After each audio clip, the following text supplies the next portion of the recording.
안녕하십니까. 어느덧 2021년 1월 5일 화요일 아침 11시를 넘기는 시간이 되었습니다. 연초에 각종 여론조사 기관, 10개의 여론조사 기관에서 국정 전반에 대한 여론조사가 발표된 바 있습니다. 그 중에는 여러분들에게 누누이 말씀드린 관변 여론조사 기관도 섞여 있지만은 하여간 전체적 추세는 거의 비슷합니다.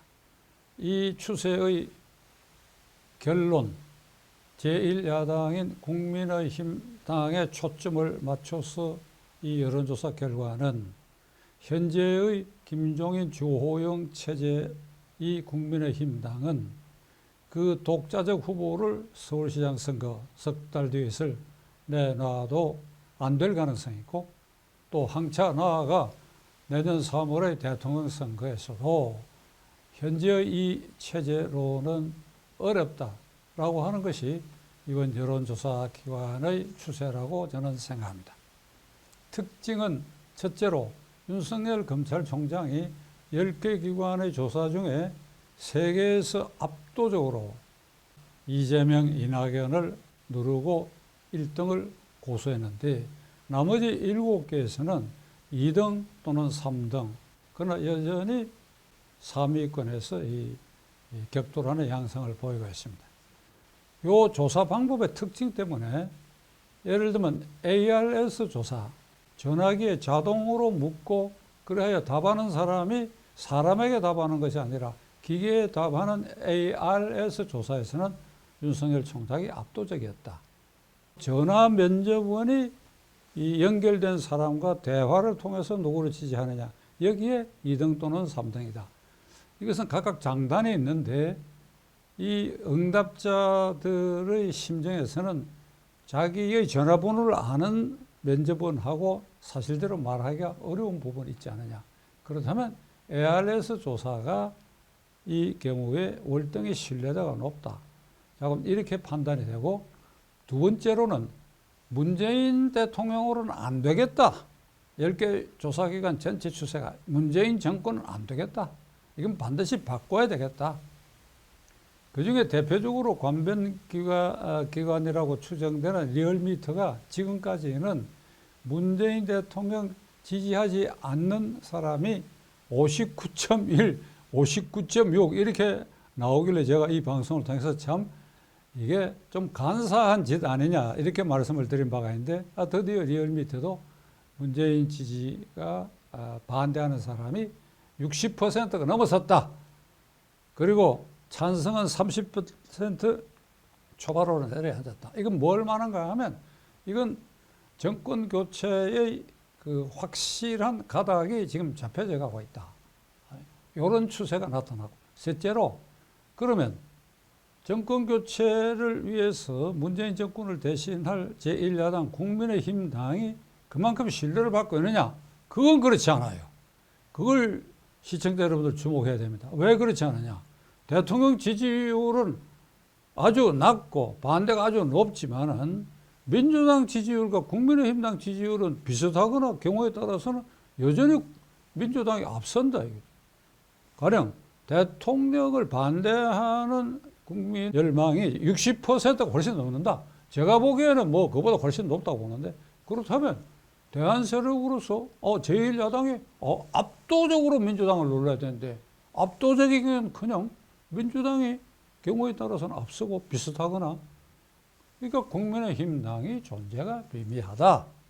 그래서 정권 교체의 희망의 틀로서 국민의힘 당을 여전히 지지하고, 국민의힘 당이 현재의 김종인 주호영 체제로 이 결기, 이 의지, 대안 제시도 못하는 이 상태에서, 그리고 서울시장의 당 소속 후보 누구도 국민의당 안철수를 꺾지 못하는 여론조사가 나왔고, 그 다음에 대통령 후보에서도 윤석열, 이재명, 이낙연 다음에 국민의힘 당 소속으로 뭐 4등이 되거나 5등이 되는 사람은 없고, 무소속 홍준표 의원이 4번째 자리를 차지하고 있다. 그리고 국민의힘 당으로서는 서울시장 후보도 안철수 국민의 대표에게 뒤지고 있고 대통령 후보도 당내에서는 미미하다. 이게 없는 거나 마찬가지다. 자, 이런 국민의힘 당이 앞으로 남은 3개월 서울시장 선거에 제대로 효율적으로 대처할 수 있을 것인가? 또 공수처의 처장 인사청문회도 계속되고 있는데 이 위헌기관의 유령기관의 장을 이걸 국민의힘 당이 저지해야 되는데 저지할 수 있을 것인가? 이런 엄청난 일들에 대해서 연초부터 야당을 바라다 보면 좌절감을 느끼고 희망을 싹을 볼 수 없다. 이게 저만의 생각인지 시청자 여러분들도 저와 비슷한 생각인지 한번 깊이 돌이켜볼 순간입니다.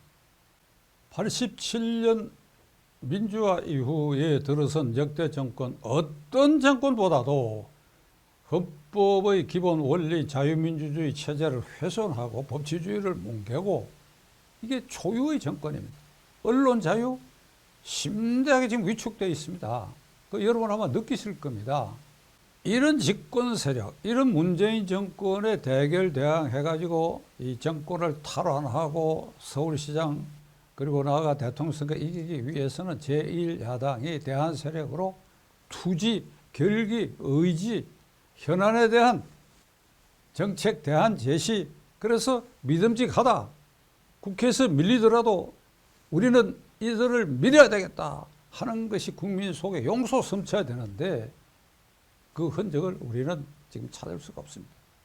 매일 아침마다 최고위원회의인지를 해가지고 김종인 위원장, 주호영 원내대표가 각각 한마디씩 하는데 그 순간적으로 말은 그렇듯해 보이는데 그 말에 뒷심이 없어요. 뭘 말을 던져놔버려요. 던져놓기만 하면 이 공중에 퍼져버려요. 이 말을 주워 담아가지고 국민을 주목시키고 누누이 말씀드린 것처럼 국민적 분노를 조직화하고 활성화해서 이걸 뭉쳐가지고 국민에게 제시하고 그리고 대안도 제시해서 우리는 지금 이렇게 결사적으로 하고 있다는 이런 모습 전혀 찾아볼 수 없습니다. 가령 정책 대안만 하더라도 지금이 어느 때입니까? 집을 가져야 되겠다고 하는 사람들의 희망이 여지없이 뭉개져 버렸어요. 집 한 채 가진 사람은 그냥 공시지가가 올라가가지고 세금 폭탄에 팔지도 못하고 사지도 못하고 그러다 보니까 전월세 가격은 올라가고 25자리 주택정책 전부 이 주택시장을 망가뜨리는 정책. 그래요. 국민들이 활기를 잃고 젊은이들이 결혼도 못하고 집 갖는 희망을 포기하고 이런 아주 무지막지한 주택정책. 그리고 어제 증권시장에서 아마 코스피가 2,900 얼마가 됐으니까 전망으로는 아마 이 시간에 3,000이 넘었을 가능성이 있는데 아니 법인 중에 영업이익이 채무, 부채를 못 갚는 법인이 작년 기준으로 40%가 넘어요. 그러니까 좀비 기업이 40%가 넘는데 증권시장에서는 이상징후로 주가가 올라가고 있다. 실물 경제가 뒷받침되지 않고 있다. 주가의 폭등, 그리고 국가 지방자치단체, 개인, 법인들의 부채가 5천조에 이르고 있다. 이건 우리 경제가 어느 폭발점을 향해서 이렇게 가고 있는데 제1야당이 이 문제에 대해서 반듯한 대안 하나도 제시하지 않고 있어요. 복숭아 학당처럼 아침마다 모여서 쫑알쫑알 하긴 하는데 그렇게라도 해야 되겠지만은 그런 가운데서라도 대안을 만들어야 될 거 아니에요. 김종인 위원장 그대가 경제민주화 선도자요? 구체적으로 당신 입으로 5분 이상 설명해 본 일이 있나요? 이 국민의힘 당은 윤희숙 의원이 작년 정기국회에 본회의 5분 긴급 발언을 통해 가지고 5분 동안 나도 임차입니다 하는 그 발언이 반짝해 가지고 국민의힘 당으로는 정책 대안으로는 윤희숙 의원이 저도 임차인이다 하는 거 외에는 시청자 여러분 냉정하게 기억되는 게 있습니까? 기억되는 게 있습니까? 공수처법 저렇게 밀어붙이는데 우리가 어떻게 해야 되겠다고 하는 거 방안을 제시한 거 여러분 기억된 게 있습니까? 없지 않습니까?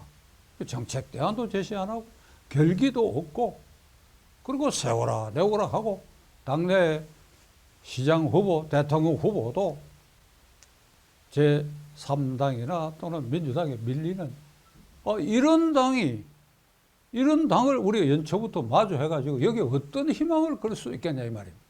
시청자 여러분, 그리고 국민의힘당 소속 104명의 국회의원 여러분들, 민망한 얘기지만은 어저께 김동길 교수께서 유튜브 방송을 통해서 제목이 이겁니다. 국민의힘당은 비상대책위를 해체하라. 김종인 위원장은 물러가라. 그렇게 해서 그대들이 결기를 보여라. 이런 방송을 할 지경에 이르렀습니다. 저야 작년서부터 일관되게 이런 주장을 해왔지요. 드디어는 그런 분까지도 나서게 되었습니다. 지금 여러분들께서는 제가 작년 연말부터 얘기했지요. 공수처까지 밀리는 이 지경이 되면 국회를 포기하라고 했습니다. 의원직을 사퇴하라는 거 아닙니다. 의원직 사퇴하라고 하는 게 그게 함부로 할 말 아니죠. 어렵게 공천을 받았다. 경상도 지역에서는. 또 수도권에서는 공천을 받았지만은 정말 아슬아슬하고 어렵게 됐다. 그러니까 어렵게 된 104명에 대해서 제가 함부로 의원직 포기하라 얘기할 수 없지요. 의원직은 간직하라. 그러나 이 국회는 포기해라. 이들이 기관차처럼 밀고 오는 걸 막기 위해서, 그 다음에 그대들이 국민적 신뢰를 회복하기 위한 결기와 정책 대안을 마련하기 위해서 무서운 자세로 변모하기 위해서 국회를 포기하고 장외에서 국민 비상대책회의를 개최하라. 국회도 국민대표자 회의인데 국민대표자 회의 구성원인 여러분들이 국회 안에서 도저히 이 폭주한 기관차를 막을 수 없다고 한다면 바깥에서 국민회의를 개최하라 이 말입니다. 지켜보겠습니다.